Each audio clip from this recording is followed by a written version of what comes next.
Hello, beautiful, beloved souls. I am sorry I have been away yesterday. As you know, normally I do videos every day except Friday. The reason I was away yesterday is quite personal.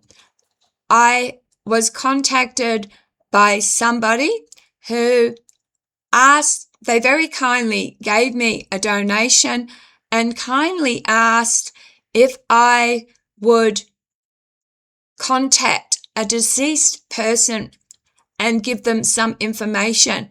And it took up a lot of my time yesterday. It exhausted both me and it exhausted the spirit. Okay, for those of you who don't know me, my name is Gem Stone and I claim to be a psychic medium, and I am definitely an author. On this channel, you will find I do about 90% commentaries, 10% I do PowerPoints, and I would like to know from my audience, do you prefer I do commentaries or do you like the PowerPoints? Nobody has made a comment yet, so I'll just keep going with commentaries. They're much easier. A PowerPoint can take me hours.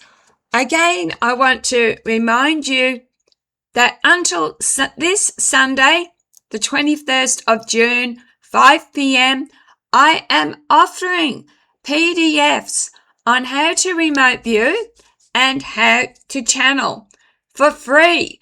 Guys, this will cost you nothing. And one PDF is over 20 pages. The other is 17 pages long of information. What are you waiting for? There's my email address. Please. After Sunday, I will start charging again. So this is your chance to grab free PDFs. Okay, let's get into my commentary. The title is The Great Illusion of Black and White. Are we forgetting who we really are? Recently, while watching the world of football gather in Miami, I found myself thinking about something much bigger than sport. Everywhere I look lately, especially on social media platforms like TikTok, I see videos designed to inflame racial tensions, videos encouraging division, videos celebrating violence, videos trying to convince people that their neighbor is the enemy because of the color of their skin. It troubles me. Not only because racism has caused so much suffering throughout human history, but because from a spiritual perspective, it seems like we may be forgetting something fundamental about who we really are. I want to begin with a personal memory. When I was 6 years old, my family immigrated from England to Australia. On the journey, our ship stopped in Cape Town, South Africa, during the years when apartheid was still in force.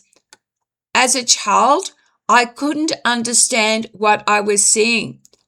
We accidentally sat in a bus designated for coloured people and we got into trouble. Later, walking down a street, I witnessed something that has stayed with me my entire life. A white man was viciously beating a black man with a stick. I remember turning to my father and saying, "Dad, do something." And he replied, "I can't. White men rule here." I became physically sick from what I had witnessed. Even as a child, I instinctively knew something was terribly wrong. Not politically wrong, not socially wrong, spiritually wrong, because something within me knew that the man holding the stick and the man receiving the blows were not truly separate. Today, decades later, I find myself asking the same question. How can we still be fighting over skin color? How can we still be trapped in this ancient illusion? For many years, I explored spiritual ideas through meditation, contemplation, and what I called channeling. One of the recurring themes that emerged was the idea that existence is built upon contrast. To know hot, we need cold. To know light, we need darkness. To know movement, we need stillness. Day and night, male and female, sound and silence. The ancient Chinese represented this beautifully in the concept of yin and yang, not enemies, complements, not opponents, partners, each defining the other. Without contrast, experience itself becomes impossible. Imagine trying to explain daylight to a world that has never known darkness. Imagine trying to explain happiness to a being that has never experienced sadness. Contrast creates experience. But somewhere along the way, humanity appears to have confused difference with superiority, and that may be one of our greatest mistakes. Nature itself loves variation. Look at birds. Look at fish. Look at flowers. Look at dogs. Look at horses. Variation is everywhere. Some birds are brilliantly colored. Others are plain. Some animals are black. Others white. Others spotted, striped, or every color imaginable. Nature celebrates diversity. It does not fear it. And yet, humans, despite being perhaps the most intelligent species on Earth, have repeatedly fallen into the trap of believing that surface differences determines value. What an extraordinary misunderstanding. If there is a creator, why would the creator create billions of unique expressions only to value some more than others? That makes no sense to me. My own spiritual perspective is that at the deepest level, there is only one consciousness expressing itself through countless forms. The same awareness looking through billions of pairs of eyes. The same life experiencing itself from infinite viewpoints. The same source pretending for a little while to be different people. Different races, different cultures, different nations, different religions, different stories. If that perspective is even partially true, then every time we hate another person, we are hating another expression of ourselves. Every act of compassion becomes self-compassion. Every act of cruelty becomes self-inflicted. Perhaps that is why hatred always seems to poison the one who carries it. It violates a deeper truth, the truth of connection.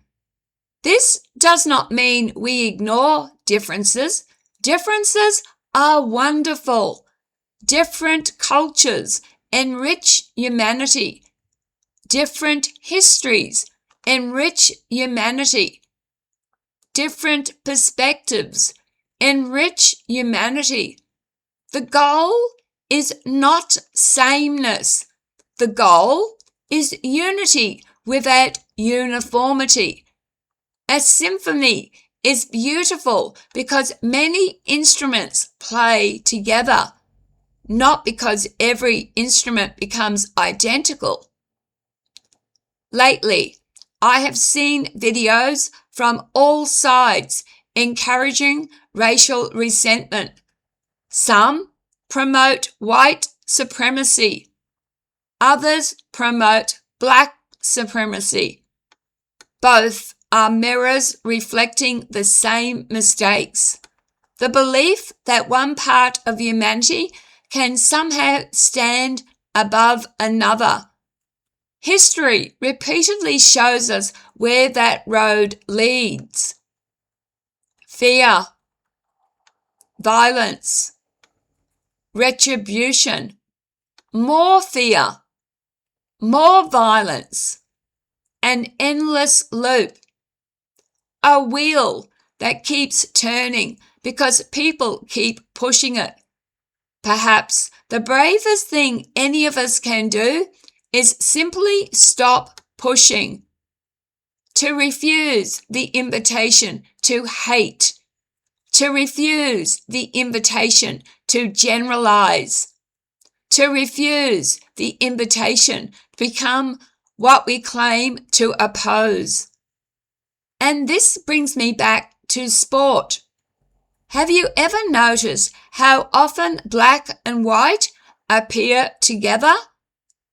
The yin-yang symbol, chess pieces, keys on a piano, day and night imagery, even traditional referee uniforms.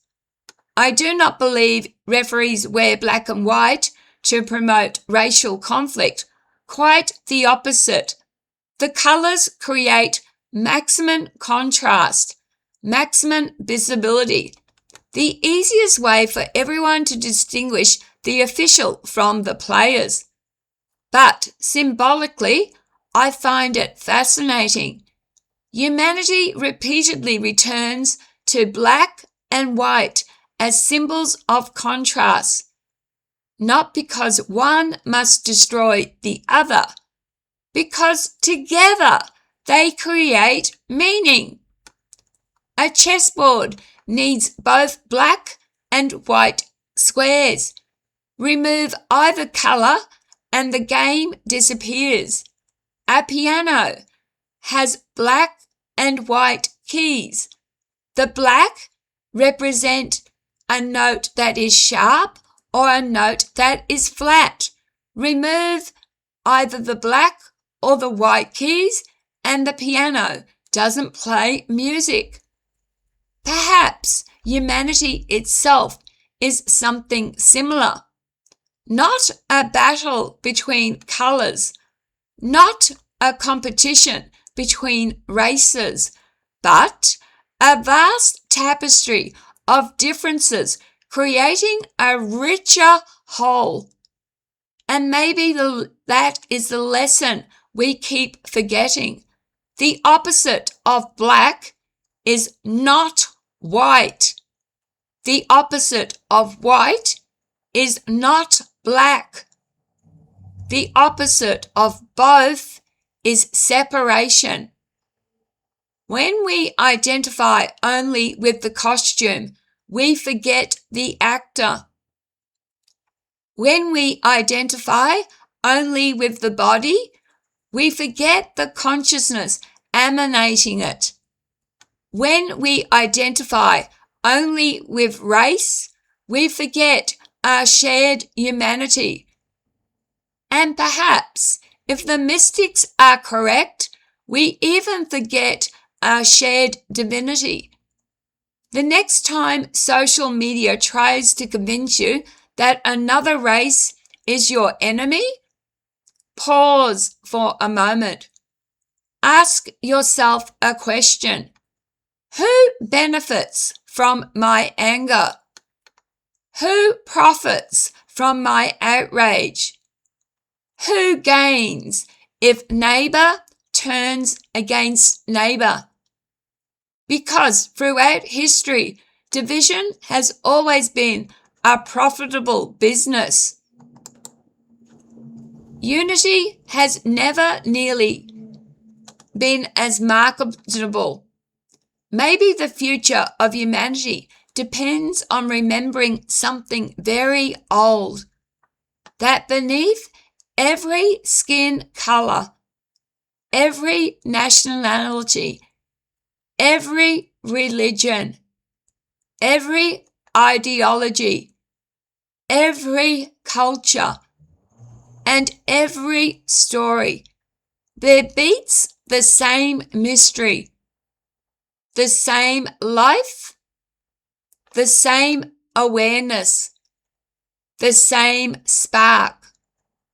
And perhaps one day, when this strange earthly drama finally ends, we may discover that the person we feared, hated, envied, judged, or misunderstood was never truly other at all. It was simply another face of the same infinite self looking back at us. All right. Thank you very much for watching. I also must address something. Recently, I did a PowerPoint about the Brazilian psychic who has now doubled down and said that 700 people are going to be taken, abducted.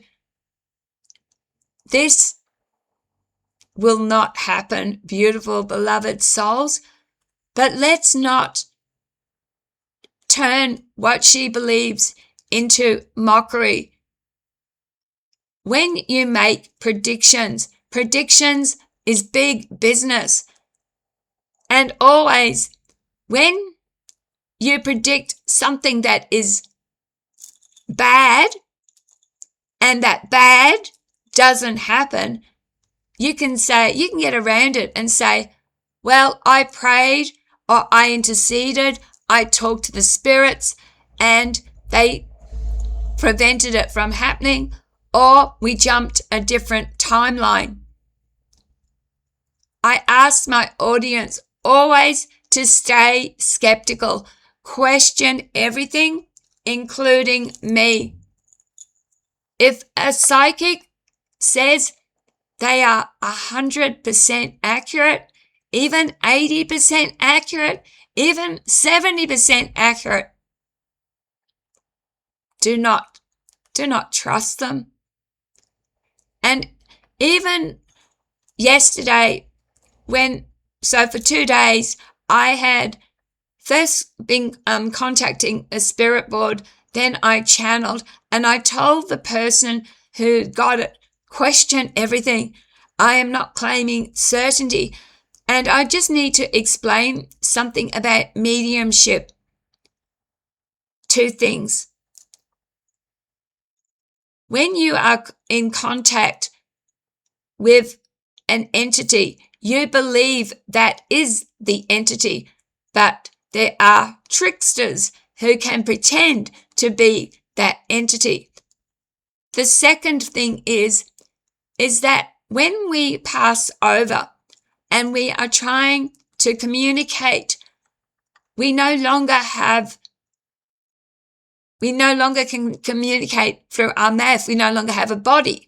So we have to learn a different way of communication. So between the spirit and the medium, as well as the medium filtering, the spirit has to learn new ways to say things. And sometimes the closest thing might be, like, let's say the Spirit is trying to describe a color, but there is no such, we don't understand that color. So they'll say red, but it's not red. All right, I'm just going to show you this again. If you're interested, remember, I am offering it for free. Why are you waiting, guys? This is a manual to help us. Okay, I really appreciate every and any view. I will not tolerate racist or prejudiced comments. I always ask if you drop a comment to do so with respect. If only the world was more respectful, more tolerant, less judgmental, what a better world we would be. And please be kind to each other. Smile at a stranger. You might just save someone else's life. And I also want to promote my book that I channeled between 2003, 2015, and that's Seeing the Spirituality Behind the Negativity, a Menu for the Game of Life. It's now the 6th edition. Originally, it was published by Exibris in 2015. I've added material. All right, take care of yourselves because you matter. You are precious and you are loved. Thanks again. Love, light, and blessings. See you tomorrow.